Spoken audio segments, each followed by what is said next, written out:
Welcome to the Most High Show. Brandon right here with Katrina. Hi. And we are here to talk about our experience, strength, and hope with in regards to the second step, which of course is, let's see here off the wall. We came to believe that a power greater than ourselves could restore us to sanity. So getting started here, Katrina, does that bring anything to mind right out of the gate? Well, what I was thinking about is that I had no power greater than myself growing up whatsoever. I essentially just ran wild and didn't really have any morals and no God, certainly, no higher power whatsoever. And that was a new concept to me. I was really, really glad that the God wasn't defined for me. My higher power wasn't defined for me when I came here, because I think that would have freaked me out. I don't know about you. So my story is a little bit different. I actually grew up in the Methodist church. My mom was a youth minister, and but I remember reading in the Bible a lot and being argumentative. I mean, I remember being removed from Sunday school in first grade, second grade. You argumentative? What? For disputing the Jonah and the whale story. I'd been to the ocean, I'd been fishing, it just didn't make any sense, you know. So I remember being kind of against a lot of the stories that I had read early on, and then when it became a way to discipline me as well, I was just very, very rebellious as it related to God. So I guess that I came in with that fire and brimstone version of God, where God was kind of there to punish me, and I was never going to live up to his expectations.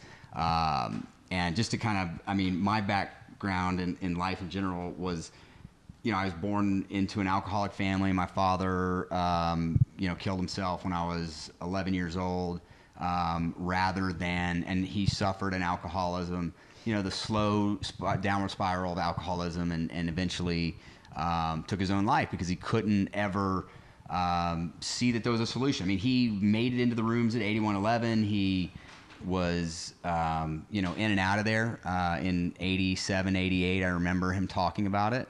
But for whatever reason, he was never able to get sober. For my own story, when I first came in, the idea that it could return me to sanity, I wouldn't say that my first time coming in, but when I came in when I was ready, the idea that it would return me to sanity held a special place in my heart, because I knew, if nothing else, I didn't know much about God per se.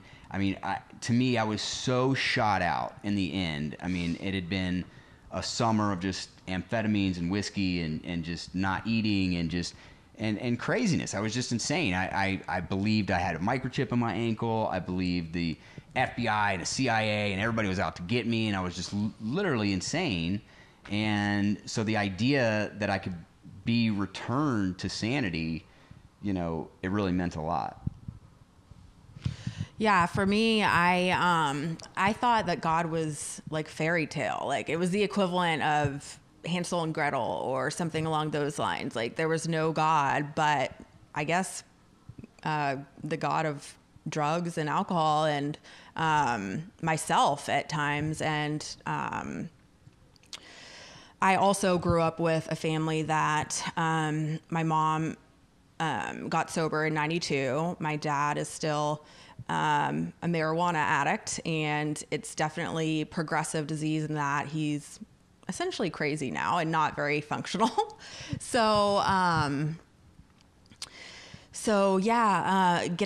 Grasping the whole God concept was really pivotal for me, and it's transformed over the years that I've been sober. Got sober for a couple years in 2010 to 2012, and didn't get the God concept or higher power concept whatsoever. Lo and behold, I went back out and, had to go to rehab because I thought that I was going to die. I was just using amphetamines also, and, trying not to eat and drinking excessively. And I thought that I probably wouldn't wake up one day. And I didn't want to die, although I didn't necessarily care if I didn't if I didn't wake up.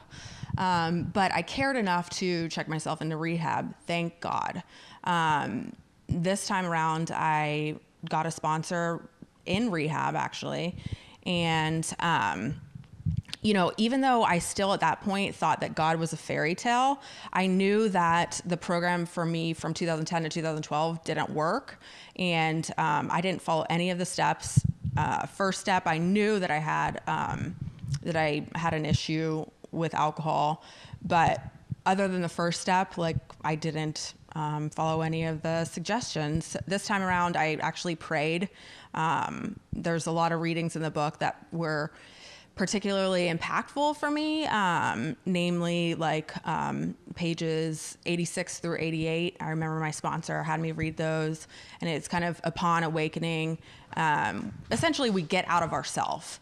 And initially what that looked like for me, incorporating the whole higher power into my life, was I used different acronyms. So initially, my God was group of drunks, okay? Because I knew that when I came to meetings, they made me feel better. And I realized that not everybody lived some perfect life. I always thought growing up that somehow I didn't get the memo on how to live life on life's terms. And that's why I had to seek out these substances to make myself feel different. So group of drunks really helped me initially. Then that kind of transpired in a good, orderly direction, which also helped me kind of incorporate more morals into my life, and just being a better person in general. And, along my path of sobriety, my higher power was certainly dynamic, is kind of law of attraction. We all are one, kind of a universalist, almost pagan type concept. And it's changed along the years, but I know that there is a God. Otherwise, I would have been dead so many times, just from putting myself in such precarious, dangerous situations, and just kind of, I don't know, just having my God be alcohol and drugs, and at different times, different things. But yeah, the whole God thing is really, to me now, I think it's the most important part of the program, is to grasp that higher power. I think it works so well in that it isn't like Brandon said, the fire and brimstone, type God that some people grew up with. It's not regimented in our society with so many different ways that people live. It can be whatever, but it's certain concepts I think end up being universal with people's higher power, just being nice to people, right? And getting outside of yourself and not being a self-centered asshole, because that's what I was for a whole bunch of years. Yeah. And certainly I can still be that at times. Progress, not perfection. That's one thing that I think in the programs really helped me, because I know a lot of people are drank and used because they didn't feel good enough. And that certainly was me a lot of times, and today, even though I don't always feel good enough, I know that that I am, and getting outside of myself and relying on my higher power is really a necessity to living the best life I can. And again, progress, not perfection, because not every day is awesome, but it's way better than seeking out booze and drugs to make myself feel better. Yeah. I know for me, when I first came in, the last time that I was really ready to do the program, I remember reading the steps on the wall and not being able to read, being so shot out that my mind was gone. And, that put the fear of God in me. I was scared. I was very scared that I had done so much damage to my mind and my soul, and just that I wasn't going to come back, and I was at Triangle, and I was 3-4 days into detox without sleeping, without eating. Later I found a passage in some ancient writing that describes this place where if you drink too much wine, the food will turn into ash in your hand, and it will taste like sand in your mouth, and you will see things that are not there, and you will wake up and you will beg for another drink. And it was written 6,000 years ago, and it was like, that was what I went through, was this just state of being that once you've gone past this line with drinking and drugging, or just back then maybe they were just drinking too much wine, and it would take people to this place of destituteness, or just hell. To me, that was hell. And there's that saying that what is it? Religion is people don't want to go to hell. Spirituality is people that have been to hell and don't want to go back. And that's where I feel like I am now. But I had these fundamental disagreements with the way that I was raised. My mom was this very adamant Baptist. I mean, she went to Methodist, but she grew up Baptist. So it was just my son was born when I was 18, and she wouldn't see my son until we were married. At the time, I was 18 years old. I didn't think that was a very wise move, and it was a good 10 months before my mom would see her only. Really, she died a few years later, so she that was her only grandchild ever, and she didn't see him because she was so stubborn and proud over this religious dogmatic thing.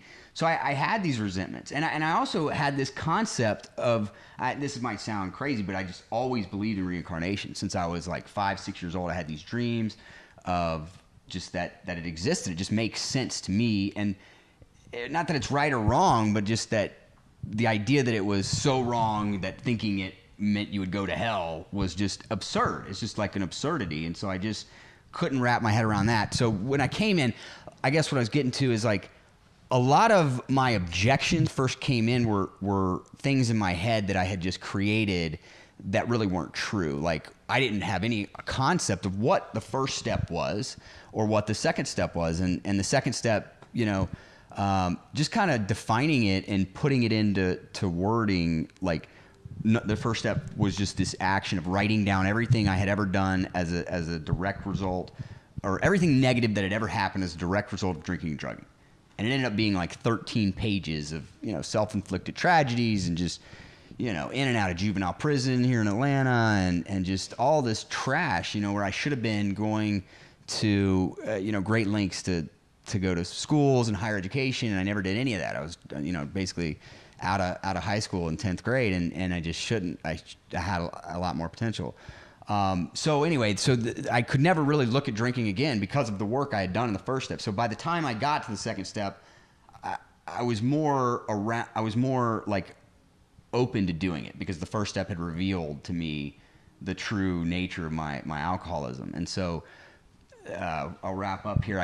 For me, just the function of the second step was write down, if you could create a God to worship, to be in your head, a higher power outside of you, what would it be like?